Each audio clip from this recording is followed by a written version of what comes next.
All right, everyone, welcome to Managing the Post Pipeline, an on-demand webinar from Avid Technology. My name is Ray Thompson. I'm the Director of Product Marketing here at Avid for video and video post, and my other co-presenters today are Matt Schneider, who is the Video Workflow Product Designer here at Avid.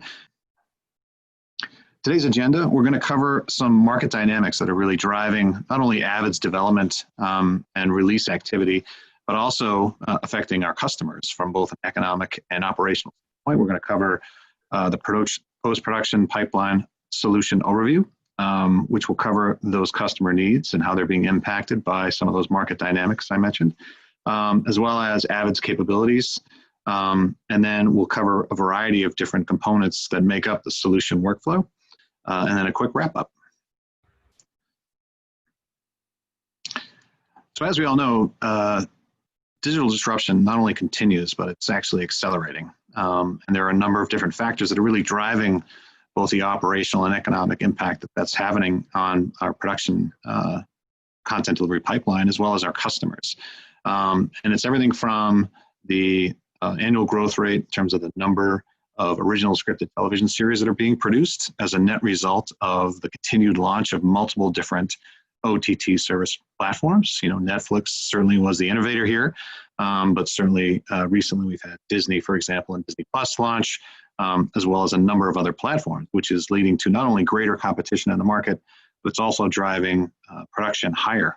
So these OTT platforms are now creating their own original programs, which is all good news for everybody. It's really good because it's giving us all more production. In terms of the total budget, it's also increasing. The amount of money being spent to create original programming on these platforms as some of these other original providers pull their content back for their own platform launches is really significant. The competition, again, is really driving the increased budget so that people can come up with original programming, which then drives more eyeballs to their platforms. In terms of number of adults cutting the cord, meaning they're getting rid of their cable subscription in favor of just OTT services, is also significantly increasing as well. Because the content that's available now on these OTT platforms is so great, more and more folks are cutting the cord. And then when you look at the digital ad spend that's happening in terms of the overall increase versus, say, traditional television, it's really, really impressive in terms of the year-on-year growth for digital ad spending across digital platforms. So not only are subscriptions going up significantly for OTT service platforms, but so is the digital ad spend. Because as eyeballs shift to these digital platforms, so do the advertisers. So they're chasing those same eyeballs. So television is actually relatively flat or modest growth in terms of the amount of advertising on traditional television. Whereas on digital ad platforms, or digital platforms, I should say, the ad spending is increasing at a very significant double-digit clip.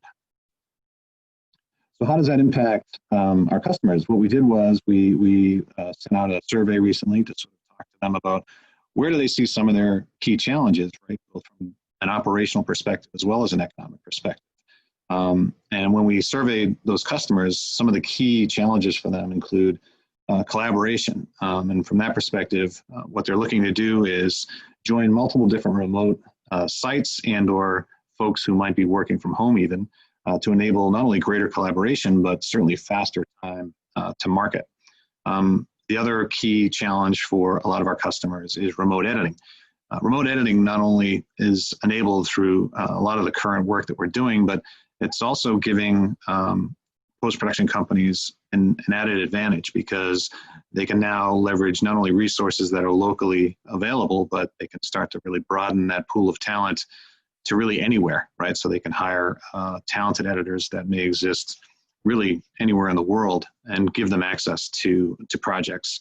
And so that's one of the other key things that folks are looking to do is improve time to market for their content and foster greater collaboration to make that delivery cycle go even faster.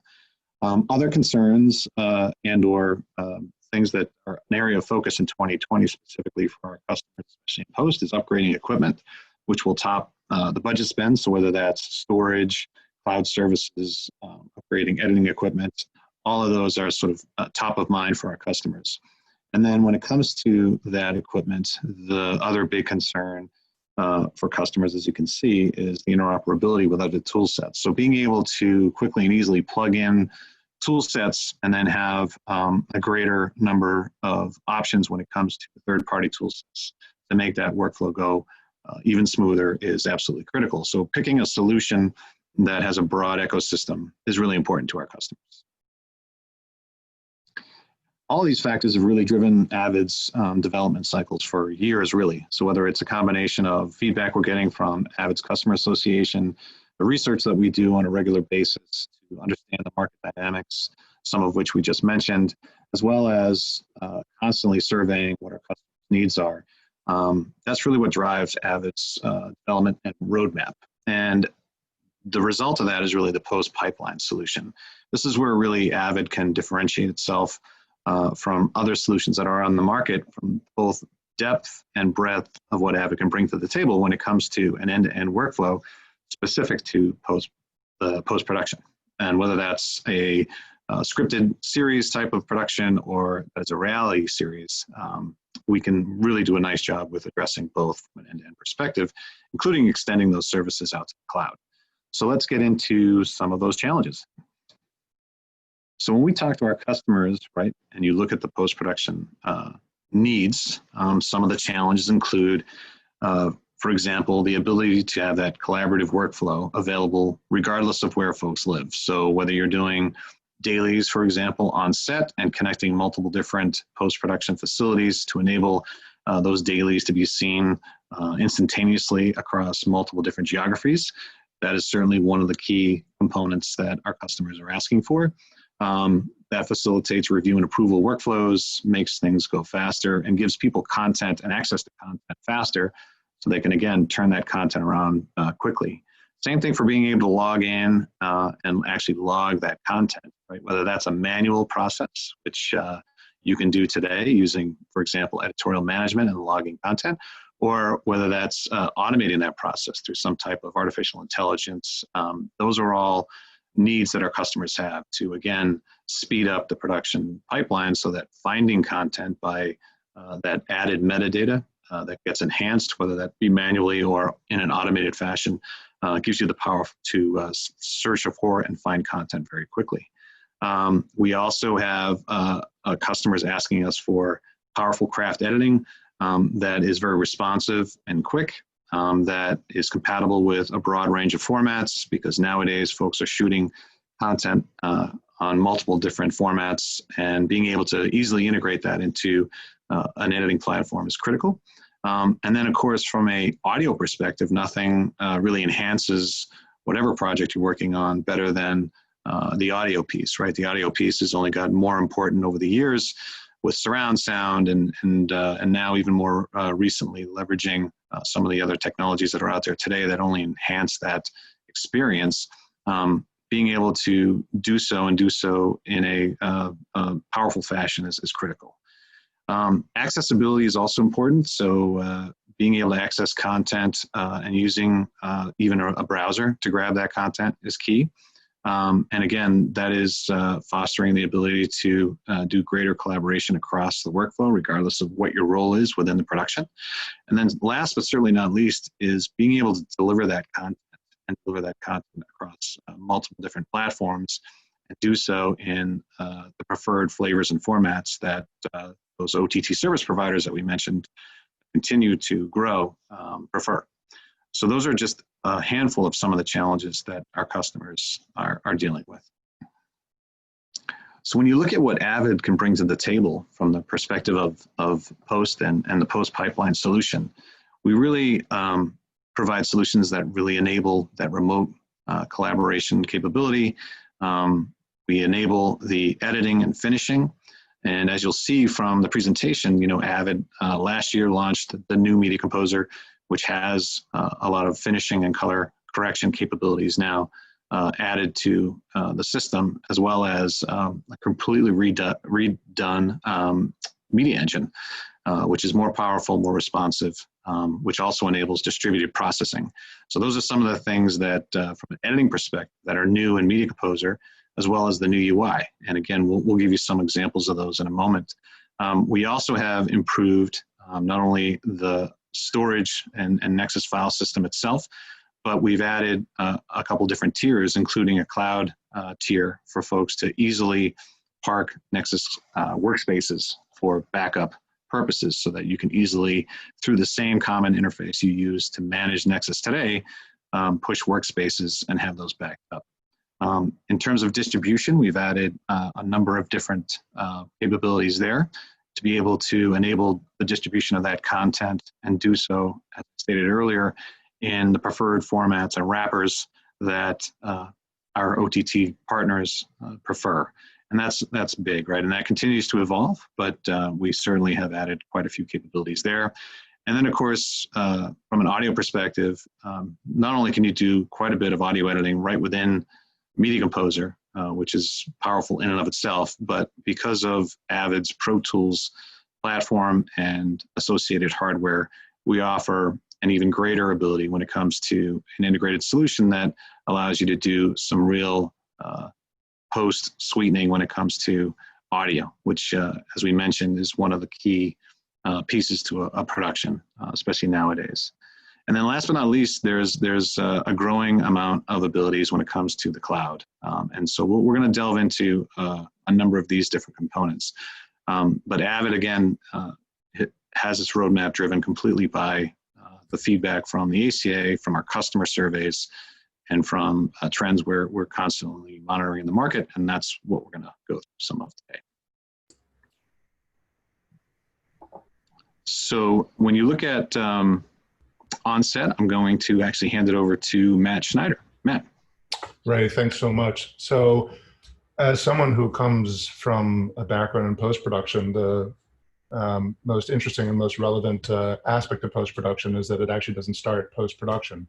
So many workflows today begin during production, or in many respects, even during the pre-production phase. So the post-production pipeline has effectively been elongated. It now extends its reach by virtue of necessity into way beyond before production actually begins in some cases, in many cases, and it extends all the way to mastering and delivery and publishing to social media and other forms of distribution.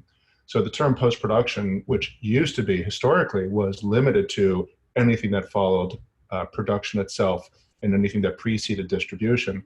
That pipeline has really extended horizontally into all these other aspects of the overall media pipeline. And as a result, AVID has had to extend its reach too, in terms of the solution offerings that we have, as well as the strategy that represent the foundation of those solutions. A lot of this begins on set. So anyone who is delivering to a network, a studio, or an OTT provider knows that a successful workflow very much begins with the proper care and feeding of raw camera data, and in particular, all of the metadata that's generated on set.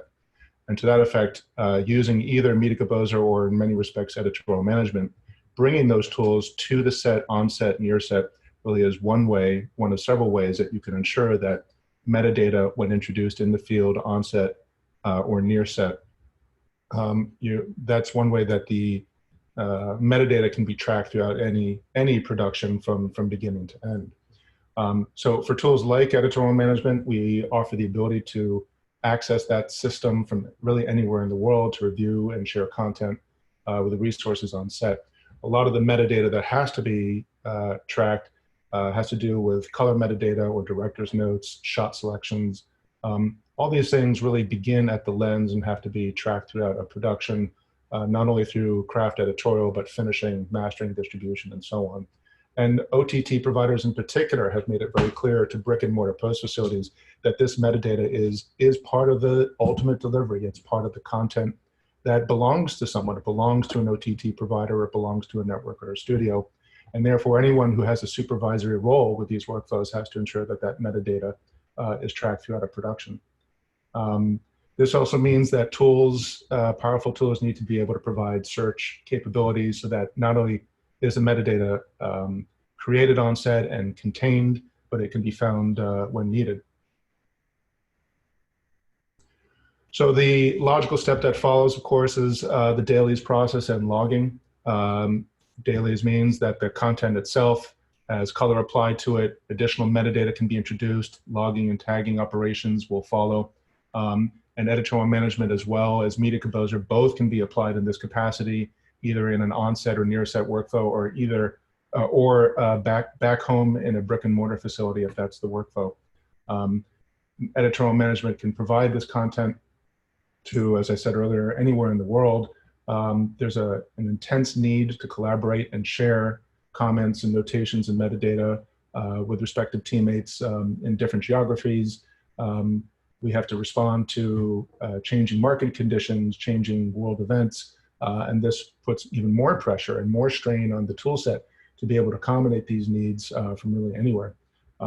And there's a high expectation that the quality of the content and the quality of the metadata that describes the content can be preserved throughout the entire pipeline. This also means that we need to create other DAILIES deliverables, and you need a tool set that can do that. So there's a need to transcode media from the raw to the various DAILIES deliverables that have to be distributed to all the stakeholders that represent the early stages of production. Any production, whether it's nonfiction or scripted, in general, there's usually a proxy for editorial, there's proxies for review and approval workflows. There may be a mezzanine master that has to be created for projection-based dailies, or there could be mezzanine masters that are created for finishing purposes that are stored in the cloud. All these different DAILIES deliverables feed the rest of the pipeline, and that's why it's important to have the right tool set to manage all this and ensure that all the eyeballs are looking at all the content when they want to look at it and where they want to look at it. So this is the topology of the post-production pipeline, as Ray was describing. All these different components come into the overall workflow. Avid is poised to provide pretty much the end-to-end solution from DAILIES to craft editorial, to visual effects, titling, previs, audio mixing, distribution requirements, and so on. So editorial, of course, this represents the original core competency of Avid. Media Composer as a craft editing tool has been on the market for 30 full years. There really isn't any other editing tool in the market that represents 3 decades of not only software development, but also customer input. And even though it's a 30-year-old tool, it really is best in class in so many respects. Currently, we support effectively any format, frame rate, codec, raster, or workflow. We can view and transcode to formats in 4K or even 8K. You can create custom project sizes and custom rasters in Media Composer to really support any kind of raster, any kind of frame rate, both in SDR color spaces as well as HDR color spaces. Of course, all that is sort of moot if you can't play the content. So we have a next generation playback engine inside Media Composer to ensure that we get smooth, frame accurate playback. Playback ballistics are critical to craft editors. When they hit stop, the image has to stop. That ensures that Media Composer ensures that creative decisions can be made really with almost any kind of material, almost any kind of media, no matter how challenging or computationally stressful the media may be on the hardware. Of course, we need a very flexible, customizable UI. Last year at MEB, Avid introduced a brand new user interface and a new user experience, even more customizable than previously, so that editors of any job description, whether it's offline editors, conform and online editors, assistant editors, can use the tool in the way they want to. We also have the advanced trim tools, drag and drop, revamped smart tools, and of course, Avid is well known for its project and media management tool set with linking, relinking, project sharing. Going back to the late 90s, Media Composer introduced project sharing and bin locking. It's been there for over 20 years. It's one of the most mature media-oriented workflows in the industry. And as I said earlier, the ability to intermix any format and any frame rate with any color space and essentially any codec. This is part of the core competency of Media Composer. And a particular workflow that is near and dear to my heart from my days in post-production is the conform workflow. Most workflows, certainly long-form workflows, are going to begin in a proxy workflow. And of course, that means that there's the need to conform or relink or upres or match back to the camera raw for online editorial. And that's another strong part of the Media Composer tool set. Again, that represents literally decades of customer input and software maturity.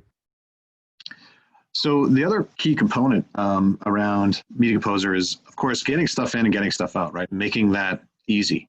So there are a number of different options, right, when it comes to getting content into and out of Media Composer. And we've introduced over the years a number of different systems that enable that to happen. So whether that's DNX-IV, ID, or IQ, these are all tool sets that allow you to not only capture and monitor the highest quality media for the best experience, but it's also allowing you to output the best quality as well. And not only does that include traditional media, but of course it's increasingly enabled to deliver UHD and even 8K, right? So it's really important that we make this possible and make it easy to not only get content in fast, but to enable our Media Composer users to edit content and edit content fast at the highest quality and then deliver that same quality when they're done. So that's just a quick word about our monitoring and I/O capabilities. I'm going to hand it back over to Matt, and Matt's going to take you through some of the finishing and color that's been added to capabilities. Thank you, Ray. So finishing and final color and VFX, this was also a big part of what I focused on during my many years in post-production. And in particular, during that decade and a half in post-production, Media Composer itself was heavily leveraged as a finishing tool long before these recent advances were introduced. And even back then, Media Composer was an extremely effective conform and finishing tool set. But it's been dramatically improved even more. And one of the things that I would like to underscore in this discussion is just how much emphasis the creative part of the process wants to maintain their offline cut as best as possible, fidelity to the cut, as they would say, as they go through the conform and final editorial process and final grading. I lost track of the number of times that an offline editor or post supervisor or producer, executive, director, filmmaker, anyone who had a responsibility for the content itself, so much energy and so much emphasis on quality was put on the offline editing stage of the process. And over time, there developed a real expectation that whatever the offline editor created in the cut, whether it's visual effects or performance stitching or anything to that effect, there was a real expectation that all of that was going to migrate seamlessly into finishing, which is just not possible if you are transitioning out of Media Composer into another third-party tool. There are many fine third-party tools out there for finishing editorial and for color, but the only real way that you can truly guarantee that what's done by the offline editor is not lost on the, doesn't fall onto the floor, so to speak, is to stay in the box. And that's one of the great advantages that you have in staying with Media Composer, is that you guarantee effectively to your client that all that creative work, all that energy is going to be preserved when you transition your offline edit into conform editorial. And to make that process higher quality and mechanically smoother, Avid has recently introduced a whole bunch of things with finishing workflows in mind, to ensure that you have every reason to stay inside Media Composer for the finishing stages of post-production. In particular, we've introduced 32-bit color precision and an ACES color management workflow. This is huge. This means that there really isn't a huge reason to leave Media Composer. You can stay inside the box and keep that level of color precision and stay compliant with any delivery requirements that are imposed on a post facility in terms of a proper ACES color managed workflow. In addition, since the formats that we work with and the media types are getting so computationally difficult, of course, I'm talking about formats like uncompressed DPX, 10, 12, 16-bit DPX, even uncompressed 16-bit EXR. These formats are very, very difficult to manage because of their size, because of their weight.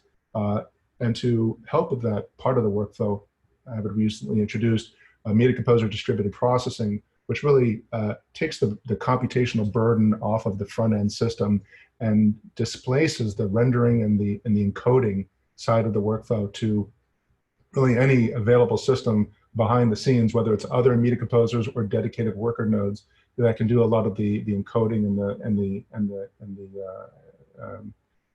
encoding and the computational stuff to make the media link back up with your sequence. Of course, you also need high performance storage to manage all this, which you get in the form of Nexus, which supports SSD storage. And there's a fair amount of work in terms of interop with third-party tools, both in the VFX and color realm, to ensure that the workflow is as seamless as possible. So I'm going to talk a little bit about review and approval.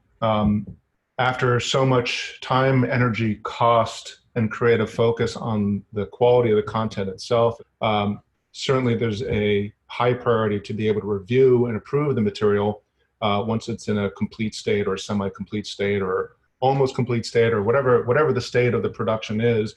There's going to be a lot of eyeballs that want to watch the content and offer commentary and apply markers and so on. So to achieve this part of the workflow, which really extends throughout the entire pipeline, it's not just the finishing stages, although certainly there's more scrutiny on the content at that point in the process. Editorial management now, as we discussed earlier, allows the creative team or the producerial team to watch the content from really anywhere in the world and offer comments. One of the ways that we do that is editorial management as a browser-based extrapolation of everything in your project and on your Nexus storage has the ability to either open up sequences that were created and worked on in Media Composer so that you can hit play and review and add comments. Or if it's earlier in the process where you're not quite in the finishing stages, you can still do review and approval of cuts in progress. You can also create shot lists or pull selects or do the very basics of tagging and annotation, including logging as well, all so that someone can review and approve the content for that stage of the production. This, again, can be done from really anywhere in the world via the editorial management toolset. Review and approval seems to be one of those things that should be the most simplistic, the most approachable part of the workflow, but historically it's been strangely the most difficult to get a quality experience for whoever's doing the reviewing and doing the approving. We think that editorial management is finally making this truly simple, largely because of the immediacy that comes with being able to open up a sequence for a work in progress and hit play and watch down the content and add comments for the rest of the team to see and to make changes where needed or where appropriate. That kind of immediacy or near immediacy, we think represents a big improvement on how review and approval workflows have been handled in the past. In the past, actually present day, included review and approval very often means making a static file out of an editing tool or a color tool, which takes time, and uploading that to a third-party review and approval application or web platform, which takes time.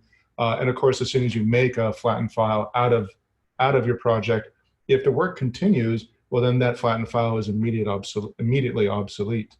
So what we're trying to accomplish here, in part with editorial management, is that immediacy or near immediacy. So review and approval aspects of the post-production process can happen more frequently and more easily with greater accessibility to teammates regardless of where they are or what their geography happens to be. So with that, I think it's time to talk about audio and audio finishing, and I'd like to kick it back to my colleague, Ray.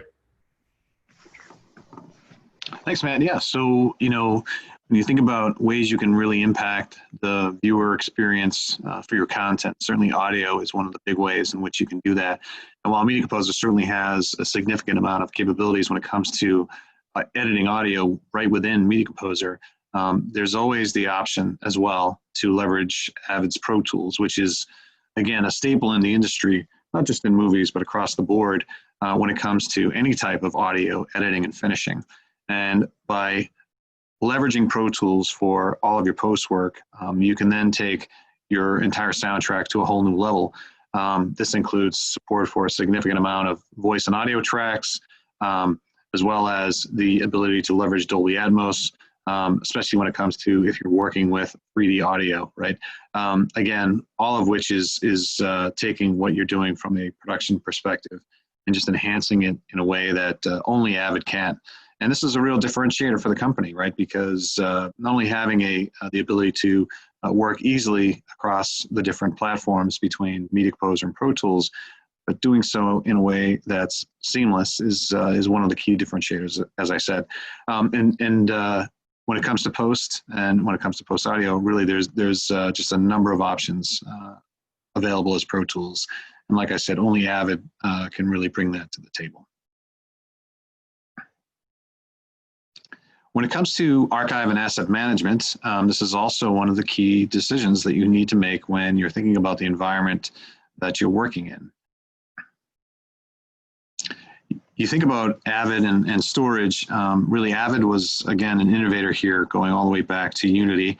And when it came to, enabling collaboration, back then it was enabling collaboration within the building, right, with initially fiber SANs and then Ethernet SANs.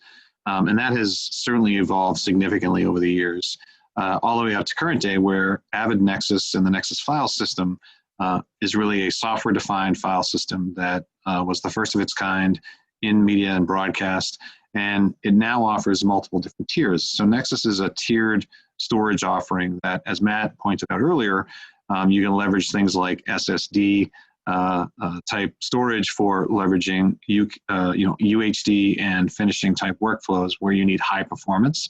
But then you also have options to tier that storage so that you can have high performance storage for anything that you're doing online. You have the E5 nearline, for example, for anything that you're now going to push to a nearline option.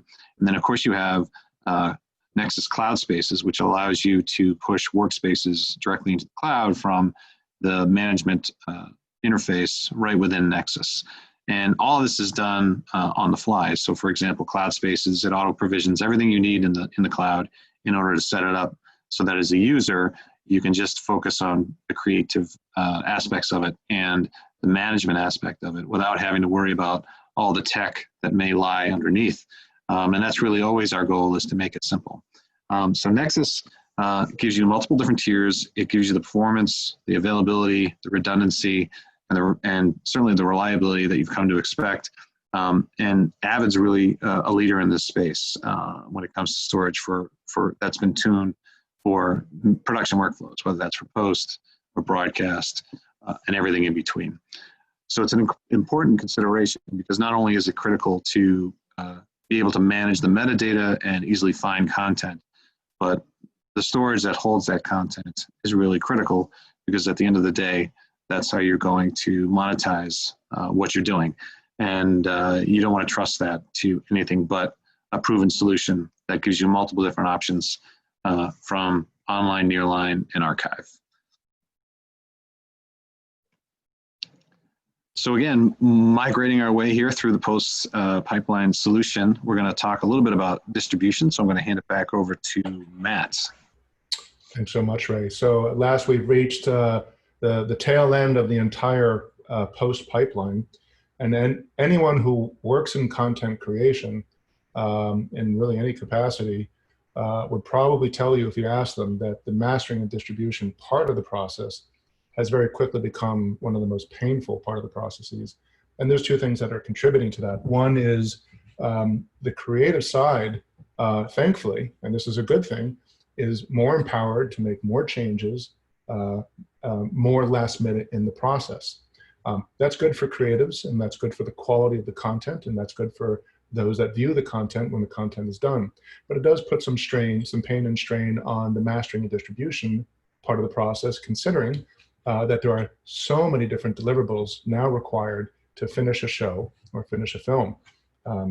20 years ago, the number of different deliverables was much, much smaller. It was a much trimmer list as compared to what we have today between cinema deliverable, television deliverable, OTT, digital media, different rasters, different formats, different codecs, different delivery bit rates. It can make your head spin.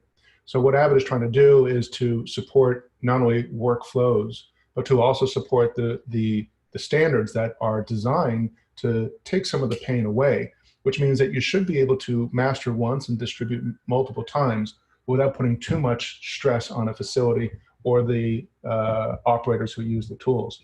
One of the ways that AVID is doing that is by supporting IMF. We introduced an early peek into this workflow last year, but this year at NAB 2020, we will be demonstrating a new IMF workflow that will allow for the creation of an original IMF package and a supplemental package. And the whole point of this workflow is that you can have effectively one master, but multiple endpoints that accommodate different requirements. You may have different regional requirements. You may certainly have different language distribution requirements. There is the version that you see on an airplane. There's a version that you see in different countries, different languages, and so on. And by supporting this standard and by offering it inside Media Composer, we're doing two things. One is we're helping to take the pain out of the mastering and distribution workflow, but we're also keeping that workflow in the box. We're staying inside Media Composer, where all the rich metadata and all the editorial work that was introduced in the offline stage can stay put and find its way to the mastering stage via IMF. And of course, along the way, that's only meaningful if you can support all the new requirements that are put on content creators and the facilities that support them in terms of the advanced color precision that is needed, not only to ensure the highest quality, but also to allow and support the different distribution and deliverable requirements that have different color spaces as part of those requirements. You may have a traditional Rec 709 distribution requirement. You certainly have a distribution requirement for a cinema deliverable or for an OTT television deliverable. You may be required to grade in ACES. You may be required to work in HDR. And this is all now possible inside Media Composer. And of course, there's Media Composer DP, or distributed processing, to help take the strain, the computational strain, the encoding burden off the front-end tool and kind of push it into the background onto other Media Composer systems that may be sitting idle, or other worker nodes that are designed to take that computational strain off of the front-end creative tool, so the creative tool can be used for creative purposes. And as I was saying, extending that workflow to the delivery side means being able to support all the formats, all the delivery requirements that are imposed on content creators and the facilities that support them, for the likes of whether it's Netflix or Disney or Hulu or HBO. Whatever the deliverable requirement is, there's a high probability that that deliverable requirement is ever so slightly different than the deliverable requirements for other clients or other content owners. So we need to make sure that the tool set makes that process and makes that kind of splintered workflow to many different endpoints as simple and as pain-free as possible. And this is also why AVID is a participant in a lot of these standardized organizations and logo programs, so that we can always be on the cutting or bleeding edge of how these formats and delivery specs are continuously changing. So I think we've gone through quite the journey of the post-pipeline solution. We've always been in this game. This has been really the core competency of AVID for 3 decades. But now we're really extending our reach through the various solutions and tool sets that we already have today available on the market. We're extending our reach all the way to the lens, really, for onset into into post-production, where we've lived for quite a long time, and then extending our reach with our post-pipeline solution into all these other aspects of the process that have really kind of popped up within the last decade, whether it's the mastering and delivery requirements that we've been discussing, the review and approval stresses and strains that are placed on content creators and the facilities that support them, and so on. So the post-pipeline solution is really meant to encompass all these different nodes of the process with an end-to-end solution representing all the products that we offer. I hope that you have all enjoyed this opportunity to sort of familiarize yourself with the post-production pipeline solutions that AVID brings to the table. We're really excited to engage with you all, and we really thank you for taking the time to watch this webinar. Thank you again.